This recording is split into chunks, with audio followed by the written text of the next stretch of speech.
সেদিন সকালবেলায় ঘুম থেকে উঠে চলে গেছিলাম কৃষ্ণনগরী ফেমাস ডালপুরির দোকান। এদিকে এদিকে ডিম দিয়ে কুড়ি 24 টাকা আসো দাদা, আসো 20 টাকায় ডিম পাওয়াটা ঘুগনি বলেন। এদিকে এদিকে ডিম দিয়ে কুড়ি বলো দাদা, বসো। 20 টাকায় ডিম পাওয়াটা ঘুগনি আসেন।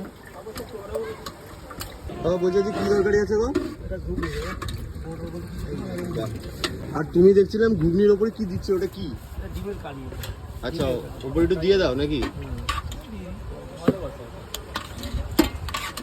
আমি ডিম এক কাপ দিন লাগাতে রকম।